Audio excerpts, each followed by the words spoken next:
I grew up behind the Iron Curtain. My grandfather, who helped to fight off the Nazi invasion into the Soviet Union, knew the value of the expression quite well. A pilot who dreamt of conquering the world was never able to fly over that curtain. My childhood in the Soviet Union was not an unhappy one. Surrounded by the love of the family, playing with friends, going on vacation on the seacoast, participating in Victory Day parades, all of it made me believe I lived in the happiest place on earth. I had plenty of fun in the snow, as the snow was abundant, pioneer activities, pioneer awards, and music school career. But I wanted to take a peek at the Iron Curtain to see the richness and diversity of the world beyond it. I was curious about the Americans. Our children's books often depicted them like this. But my mom, who had worked as an interpreter for the state tourist agency and met them frequently, knew otherwise.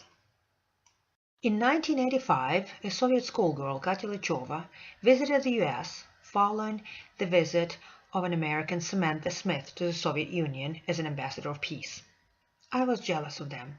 It was not possible for an ordinary person to cross the curtain. The curtain fell down in 1991, but with it, the hopes and aspirations of millions of people who no longer had the stability of pensions, state income, or future, since the government could no longer provide the opportunities for graduates. It was a chaotic time, new freedoms for the young and new disappointments. My family was no longer able to afford the vacation, and I was scared about job opportunities as the economy was in ruins. In fact, I have no photographs from the time. Opportunity came where I least expected it, from the former enemy, the USA, in the form of a scholarship based on the exchange program between the two countries, established by Reagan and Gorbachev as part of reconciliation efforts envisioned by Perestroika.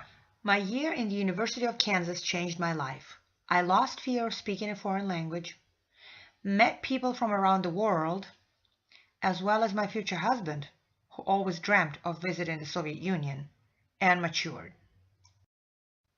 Most importantly, I learned that people shared the same dreams, hopes, and troubles, and could be happy or unhappy together, even if divided by artificial curtains.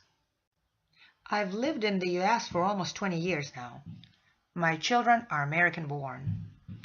But when I look at the highly developed highways, I still see the narrow and dusty streets of my hometown in Ukraine.